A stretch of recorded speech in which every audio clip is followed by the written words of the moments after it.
مجید میں مقام مصطفیٰ صلی اللہ تعالی علیہ وسلم بڑے پیارے انداز میں بیان فرماتا ہے اور اپنے حبیب پاک صلی اللہ تعالی علیہ وسلم کی دل بستگی کے لیے ارشاد ہوتا ہے وَلَلْآخِرَةُ خَيْرٌ لَكَ مِنَ الْأُولَىٰ۔ اے محبوب، آپ کی زندگی کی ہر آنے والی گھڑی پچھلی گھڑی سے بہتر ہے۔ سبحان اللہ۔ معزز سامعین کرام، مقام مصطفیٰ صلی اللہ تعالی علیہ وسلم جس کو خلا کے دو عالم خود بلند و بالا کرے، جس کی مدحت اور تعریف و توصیف رب کائنات کرے،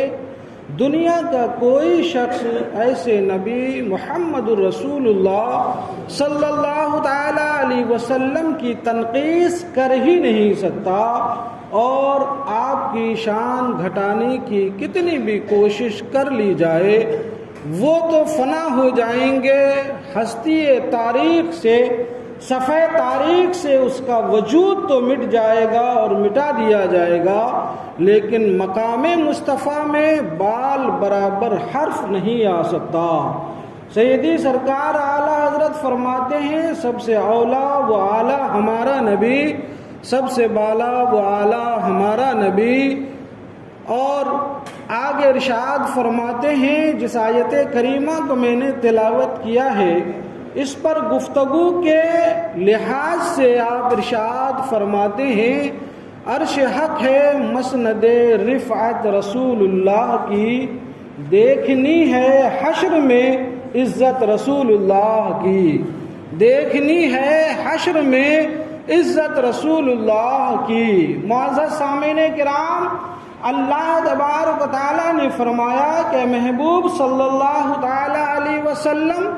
آپ کی دنیاوی زندگی کے لمحات میں سے ہر لمحہ جو گزر جا رہا ہے، اس گزرنے والے لمحے کے مقابلے میں جو آنے والی زندگی کے لمحے ہیں وہ زیادہ بہتر اور اچھے ہوں گے۔ کیوں؟ اس لیے کہ رب کائنات خود اپنے حبیب پاک صلی اللہ تعالی علیہ وسلم کے مقام اور مرتبے کو بلند فرما رہا ہے، اور دنیاوی زندگی سے اخروی زندگی زیادہ بہتر اور زیادہ اولا،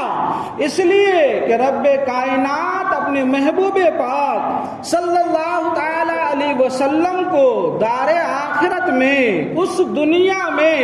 مقام محمود عطا فرمانے والا ہے۔ سبحان اللہ۔ حضور صلی اللہ تعالی علیہ وسلم کو وہاں حوض کوثر عطا ہونا ہے، حضور صلی اللہ تعالی علیہ وسلم کو وہاں شفاعت کی اجازت ملنی ہے، حضور صلی اللہ تعالی علیہ وسلم کو تمام نبیوں اور رسولوں سے اولا اور اقدم کیا جانا ہے، اور حضور نبی کریم صلی اللہ تعالی علیہ وسلم کو لواء الحمد عطا ہوگا، جس لواء الحمد کے نیچے حضرت آدم علی نبینا علیہ الصلاۃ و تسلیم سے لے کر حضرت عیسیٰ روح اللہ تک سارے انبیاء اپنی امت کے ساتھ جمع ہوں گے، اور ہمارے اور آپ کے پیارے آقا جناب محمد رسول اللہ صلی اللہ تعالی علیہ وسلم کی توصیف بیان کریں گے، حمد بیان کریں گے، نعت بیان کریں گے، آپ کے کمالات اور خوبیوں کا خطبہ دیتے ہوئے نظر آئیں گے۔ یہ میرے آقا صلی اللہ تعالی علیہ وسلم کا مقام اولا ہے۔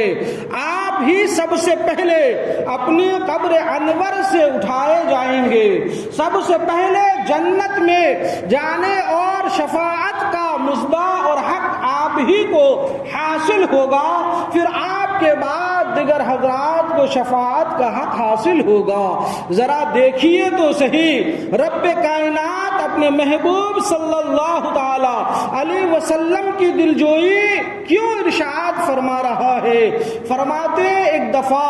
کچھ دنوں کے لیے وحی کا نزول بند ہو گیا، نزول وحی جو ہے رک گیا،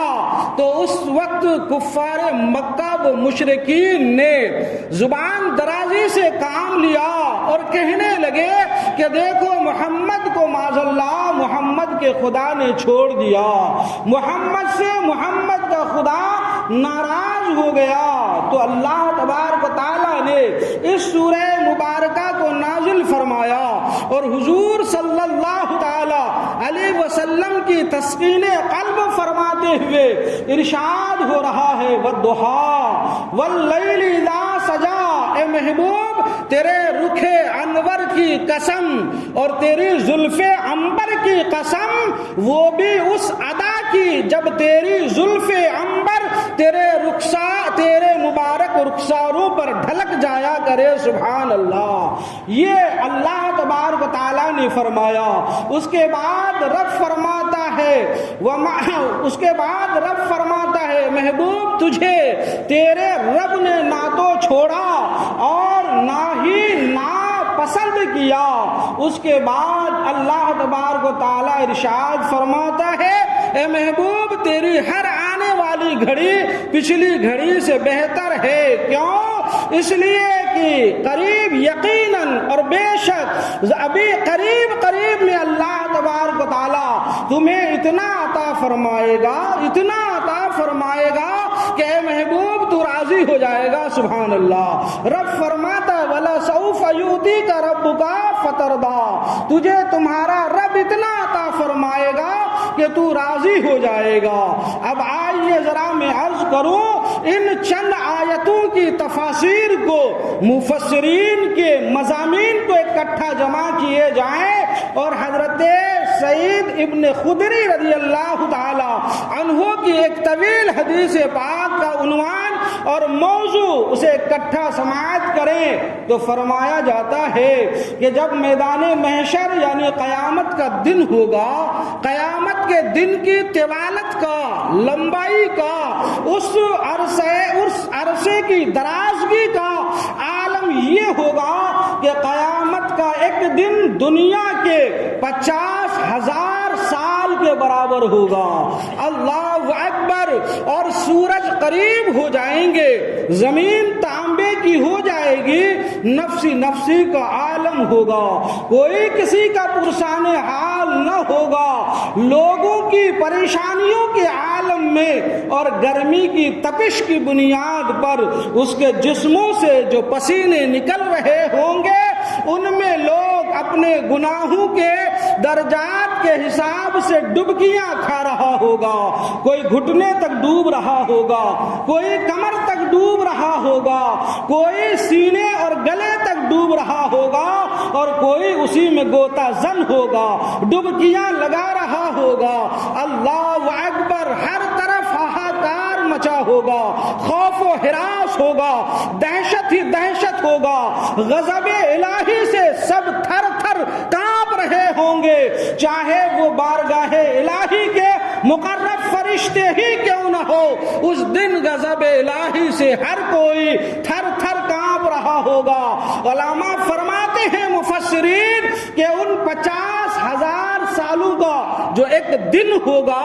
تو تقریباً دنیا کے 25,000 سال کے برابر جو آدھا دن ہوگا، یہ آدھا دن صرف خوف و ہراس اور نفسی کے عالم میں گزر جائے گا۔ پھر اسی خوف و ہراس کے درمیان سے کوئی کہنے والا کہے گا، کوئی پکارنے والا پکارے گا کہ تم اس خوف و ہراس، اس دہشت اور اس ہولناکی کے ماحول میں اپنا کوئی شفیع کیوں نہیں تلاش کرتے، بارگاہ رب میں جو تمہاری شفاعت کر سکے، تمہاری سفارش کر سکے۔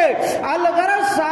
سارے کے سارے مجمع کا اس بات پر اتفاق ہوگا کہ حضرت آدم علی نبینا علیہ الصلاۃ والتسلیم یہ ابو البشر ہیں، سارے لوگوں کے باپ ہیں، لہذا انہی کی بارگاہ میں، رب کائنات کی بارگاہ میں اپنی سفارش کروانے کی درخواست لگائی جائے۔ الغرض سارا مجمع حضرت آدم کے پاس پہنچیں گے، عرض کریں گے اے آدم علی نبینا علیہ الصلاۃ والتسلیم آپ ابو البشر ہیں، بنی نو انسان کے باپ ہیں، کیا آپ آپ دیکھتے نہیں کہ ہم سب کے سب کس خوف میں مبتلا ہیں، کس مصیبت میں مبتلا ہیں؟ لہذا آپ ہماری سفارش تو کریں، ہماری شفاعت تو کریں۔ حضرت آدم علیہ السلام کہیں گے اے لوگوں تمہاری بات تو صحیح ہے کہ میں ابو البشر ہوں، اللہ تبارک و تعالیٰ نے ہمیں جنت پیدا کر کے جنت میں بسایا، ملائکہ سے ہمیں سجدے کروایا، لیکن جنت میں بسا کر رب نے ایک شجر ممنوعہ کو بھی پیدا فرمایا جس کے کھانے اور قریب جانے سے مجھے منع کر دیا گیا تھا، لیکن نادانستگی میں، جان بوجھ کر نہیں، بغیر جانے بوجھے نادانستگی میں مجھ سے لغزش ہو گئی اور میں نے اس شجر ممنوعہ کا پھل کھا لیا، اور آج رب کائنات جلال میں ہے، غضب میں ہے، لہذا میں بارگاہ رب میں آج تمہاری سفارش نہیں کر سکتا۔ الغرض جو ہے یہ پوری بہت لمبی حدیث پاک ہے۔ حضرت آدم علیہ السلام حضرت نوح کے پاس بھیجیں گے، حضرت نوح حضرت موسیٰ کے پاس، حضرت ابراہیم کے پاس، حضرت ابراہیم حضرت موسیٰ کے پاس، حضرت موسیٰ حضرت عیسیٰ علیہ السلام کے پاس، اس طرح لوگ چلتے چلتے حضرت عیسیٰ روح اللہ کی بارگاہ میں پہنچیں گے تو حضرت عیسیٰ روح اللہ فرمائیں گے لوگوں نے دنیا میں خدا کے علاوہ مجھے معبود بنا لیا تھا، خدا بنا لیا تھا، آج میں بھی غضب الہی سے ڈرتا ہوں، تم ایسا کیوں نہیں کرتے ہو کہ تم رحمت عالم، شفیع المذنبین، محبوب خدا جناب محمد رسول اللہ صلی اللہ تعالی علیہ وسلم کی بارگاہ عالیہ میں کیوں نہیں پہنچتے؟ وہاں پہنچو اور وہاں پہنچ کر بارگاہ رب میں شفاعت و سفارش کی گزارش کرو، تمہاری بات وہاں بن جائے گی۔ لوگ اسی گھبراہٹ کے عالم میں ہوں گے کہ نبی آخر زمان صلی اللہ تعالی علیہ وسلم کی طرف سے یہ رحمت بھری صدا دی جائے گی اور پکارا جائے گا انا لہا انا لہا، لوگوں آ جاؤ میری بارگاہ میں، آج تو میں تمہاری سفارش کے لیے ہی موجود ہوں۔ سبحان اللہ، آج میں ہی تمہاری شفاعت کرنے والا ہوں۔ لوگ حضور صلی اللہ تعالی علیہ وسلم کی بارگاہ میں پہنچیں گے، اس دن اللہ تبارک و تعالی اپنے محبوب کی عزت افزائی کے لیے، آپ کی رفعت و شان کو بلند کرنے کے لیے، آپ کے مقام عظما لوگوں کو بتانے کے لیے مقام محمود عطا فرمائے گا۔ خود قرآن ناطق ہے، عسیٰ ان یبعثک ربک مقاما محمودا، ان قریب تمہیں محبوب تیرا رب جو ہے مقام محمود عطا فرمائے گا۔ وہ مقام محمود مفسرین فرماتے ہیں ایک بلند بالا سبز رنگ کا ٹیلا ہوگا جس پر میرے مصطفیٰ کھڑے ہوں گے، ہاتھ میں ایک جھنڈا ہوگا اور آپ ہی کے جھنڈے کے نیچے تمام انبیاء اور تمام نبیوں کی امت ہوگی، اور رب تبارک و تعالیٰ کے حکم سے سبھی میرے مصطفیٰ کی نعت پڑھیں گے۔ سبحان اللہ، آپ کا خطبہ پڑھیں گے،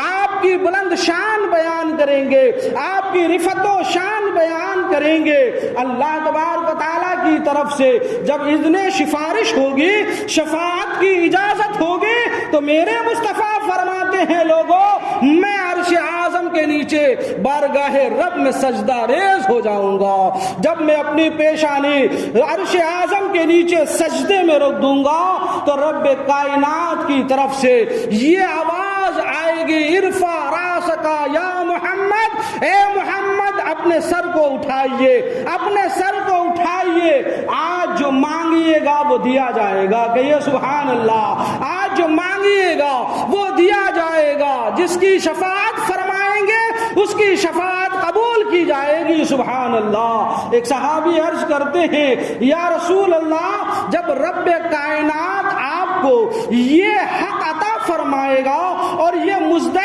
جافزہ عطا فرمائے گا، وَلَسَوْفَ يُؤْتِيكَ رَبُّكَ فَتَرْضَىٰ، تو آپ کب رب سے راضی ہوں گے؟ تو حضور ارشاد فرماتے ہیں سنو، میں اس وقت تک راضی نہ ہوں گا جب تک اپنے غلاموں میں سے آخری وہ تمام جس کے دل میں رائی کے برابر لا الہ الا اللہ محمد الرسول اللہ کا کلمہ اور ایمان موجود ہوگا، اسے رب سے سفارش کر کے جنت میں داخل نہ کروا لوں گا۔ سبحان اللہ، یہ میرے آقا صلی اللہ تعالی علیہ وسلم کا مقام علیہ ہے۔ لوگوں، میں مفسرین نے جو تحریر کی ہے اس پہ میں آپ کی نظریں ٹھکانا چاہتا ہوں۔ ذرا آپ غور تو کیجئے، ذرا اپنی نظروں کو ٹھکائیے تو ان تحریروں پر حضرت آدم سے لے کر حضرت عیسیٰ تک لوگوں کو 25,000 سال تک خوف و ہراس کے ماحول میں رکھ کر پھروایا گیا اور پھر حضور کی بارگاہ میں شفاعت کے لیے پہنچایا گیا۔ کیا رب کائنات کو معلوم نہیں تھا کہ میرا محبوب سفارش کرے گا اور میں اپنے بندوں کو معاف کر دوں گا؟ سبحان اللہ۔ تو پھر حضرت آدم کے پاس پہنچانے کی ضرورت کیا تھی؟ حضرت ابراہیم، حضرت موسیٰ، حضرت عیسیٰ کے دروازے کھٹکھٹانے کی ضرورت کیا تھی؟ اپنے بندوں کے دلوں میں یہ بات ہی کیوں نہیں پیدا کر دیا کہ جاؤ میرے نبی کے پاس، جاؤ میرے محبوب کے پاس، جاؤ میرے حبیب کے پاس؟ علماء فرماتے ہیں اس لیے کہ اس نقشے کو کسی نے بڑا خوبصورت انداز میں کھینچا ہے اور کہا ہے کہ فقط اتنا سبب ہے انعقاد بزم محشر کا کہ وہاں ان کی شان محبوبی دکھائی جانے والی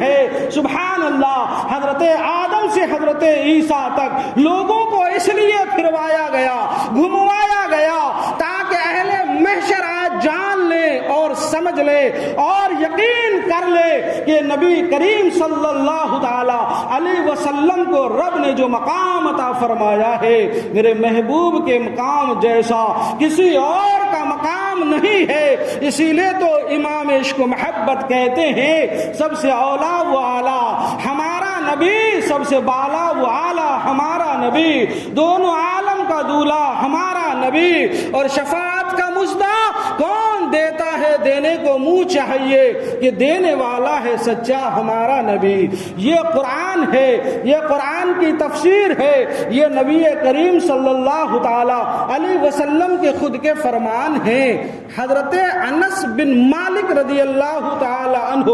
فرماتے ہیں ایک دن میں نے نبی کریم صلی اللہ تعالی علیہ وسلم سے عرض کیا، یا رسول اللہ صلی اللہ تعالی علیہ وسلم، میدان محشر میں آپ ہماری شفاعت کرنا، آپ ہماری سفارش فرما دینا۔ حضور فرماتے کیوں نہیں؟ اے انس، میں تمہاری سفارش کروں گا، میں تمہاری شفاعت کروں گا۔ حضرت انس کہتے ہیں میں نے پلٹ کر عرض کیا، یا رسول اللہ، عرصات محشر میں، میدان محشر میں وہ ٹھاٹھے مارتا ہوا ہجوم اور ازدحام ہوگا، میرے آقا رحمت للعالمین آپ کا غلام، میں آپ کو کہاں ڈھونڈوں گا؟ حضور نے فرمایا میدان محشر میں مجھے ڈھونڈنے کے لیے میں تمہیں 3 منزل اور 3 مقام بتا رہا ہوں، انہی 3 مقامات میں سے کہیں میں تجھے مل جاؤں گا۔ حضور فرماتے ہیں انس، تم مجھے ڈھونڈنا چاہو تو مجھے صراط مستقیم پر، پل صراط پر تلاش کرنا کہ میں وہاں کھڑے رہ کر اپنے غلاموں کو رب سلم امتی، رب سلم امتی کہہ کر انہیں پل صراط سے ان کا بیڑا پار لگا رہا ہوں گا۔ سبحان اللہ۔ میرے آقا کریم ہم غلاموں کو پل صراط سے گزار رہے ہوں گے۔ حضرت انس کہتے ہیں یا رسول اللہ، اگر آپ کو ہم نے وہاں نہیں پایا تو پھر کہاں ڈھونڈیں؟ حضور فرماتے ہیں اگر میں وہاں نہ ملوں تو پھر میزان عمل میں تلاش کرنا کہ اس دن میرے غلام حیران و پریشان اور صدر رہیں گے جن کے میزان عمل میں گناہوں کا پلڑا بھاری ہوگا۔ میں اپنی رحمت اور بارگاہ رب العالمین سے سفارش کر کے اپنے غلام کے گناہوں کے پلڑے کو ہلکا کر کے نیکیوں کا پلڑا ہلکا کر رہا ہوں گا۔ سبحان اللہ۔ جو ہے بھاری کر رہا ہوں گا اور ان کے بیڑا پار لگا رہا ہوں گا۔ حضرت انس بن